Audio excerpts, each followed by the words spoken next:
Welcome back to the Evil Genius Network with me, Pepper, the misunderstood evil genius, everybody's favorite crazy cousin. How you guys doing today? Welcome back to another episode of Spoiler Alert, where we take your favorite summer movies and either give them a good game or a boot to the grill. First up this week, we've got Star Trek. Right off the bat, Star Trek was a pretty entertaining movie. It's basically what summer movies are supposed to be about. Senseless entertainment. We all knew what was going to happen. The good guys were going to win at the end as usual.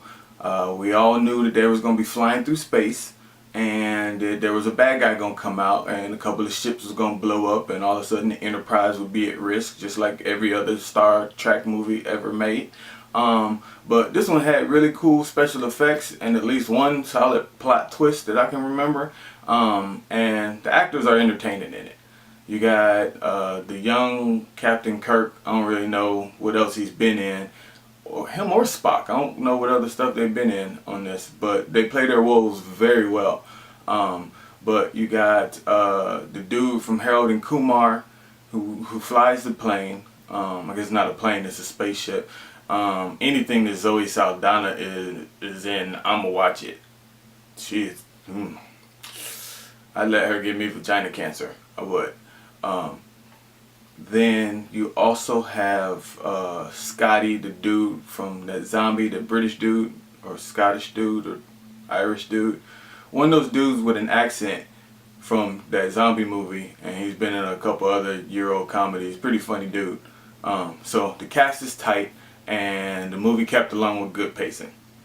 The one major issue I had with it was Khan.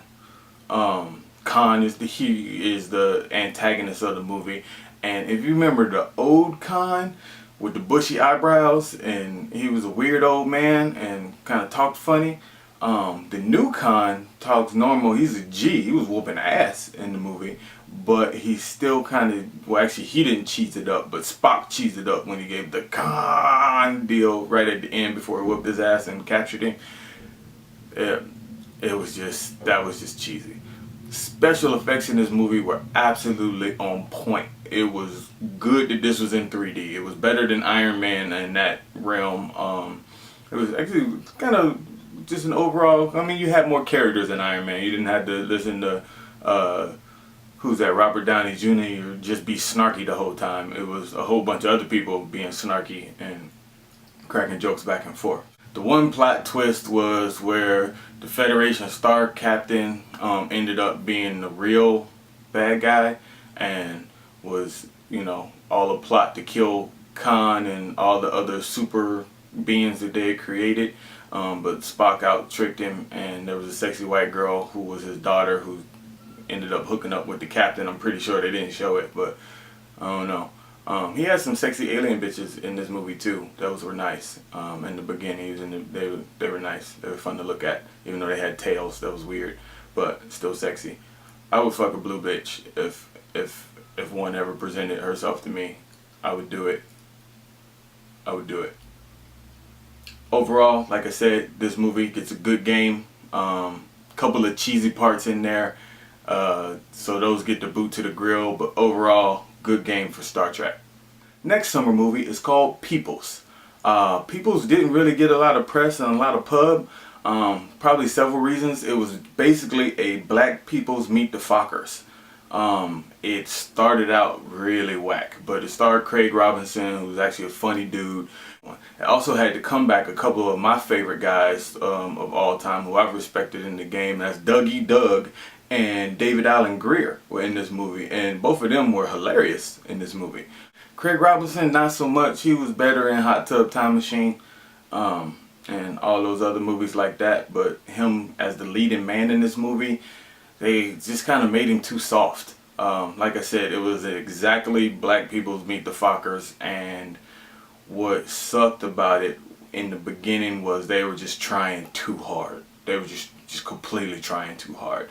And then once they calmed that down and the funny situations came about, it got a little better. But it was overall just completely too cookie cutter for me.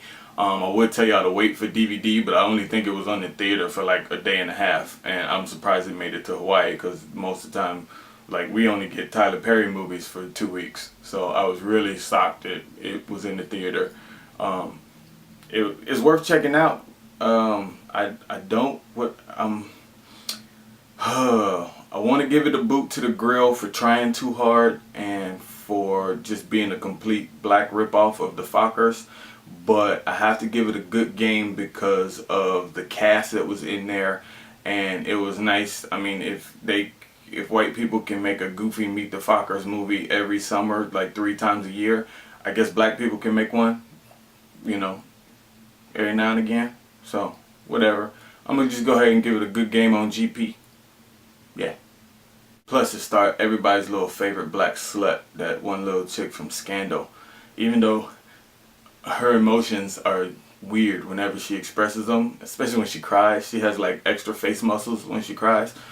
She's still sexy as hell, and I'll watch whatever she's in. I love her. Whatever. Finally this week we have The Great Gatsby, starring Leonardo DiCaprio and I think Tobey Maguire, little dude from Spider-Man, and Seabiscuit. Yeah.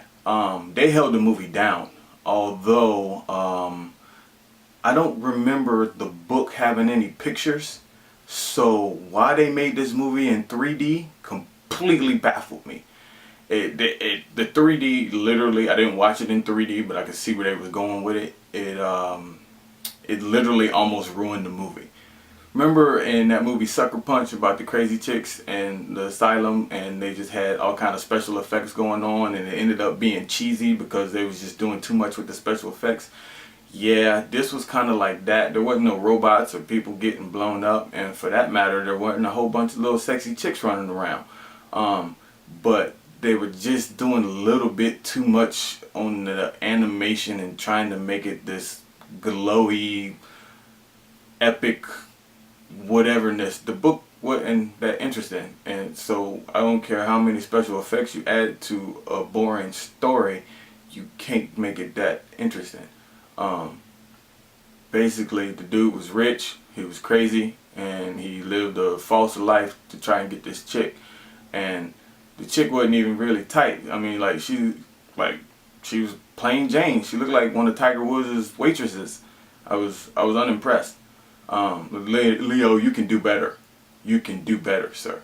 Overall, it was just way too overly melodramatic. Like, they tried to make it like this deep thing. And I mean, I understand the story, and it was cool. It was a good story, but they was just reaching. They was just reaching. The only thing that held the movie down were the acting of Tobey Maguire and Leo. Leo, damn good acting. And Jay-Z, oddly enough, held the movie down. No matter what song was playing, even in the 1929, it was a Jay-Z song. I don't know how he pulled that off, but then when I looked at the credits, he's an executive producer on the deal. Maybe he is a part of the Illuminati. I don't understand how he got all his songs in The Great Gatsby. But hey, kudos to you, my man. Good stuff. It was weird watching flapper chicks sing Jay-Z songs though. That was just odd to me. This movie is just going to get an overall boot to the grill. Despite Jay-Z, who gets a good game. Despite Leo and Toby, who get good games for their acting deal. Despite the 1920s, 30s feel that they got over to the deal. The special effects, the melodramatic, and the fact that it was a book that shouldn't have been made into a movie. I'm going to have to give this one a boot to the grill. Thank you guys for tuning in to Spoiler Alert this week. I will see y'all next week. Make sure you check in for Real Talk Tuesdays. That's where we go over the top 5 Kobe Bryant bitch made moves of the week, as well as our fucked up family photos. So make sure you send me those on email. Get at me on Instagram. Get at me on Twitter. Get at me on Facebook. Get at me on everything, all of the above. Got a couple of comedy shows jumping off here real soon. Just locked in Cat Williams for September 15th, so get at me for tickets for that, for sure. Next week on Spoiler Alert, we'll have The Hangover 3, Fast and Furious 6, and the Disney movie Epic. So make sure you tune in for that. Also make sure you tune in for Real Talk Tuesdays, where we have our Kobe Bryant bitch made moves of the week and fucked up family photos. I'll see y'all Tuesday. Deuces!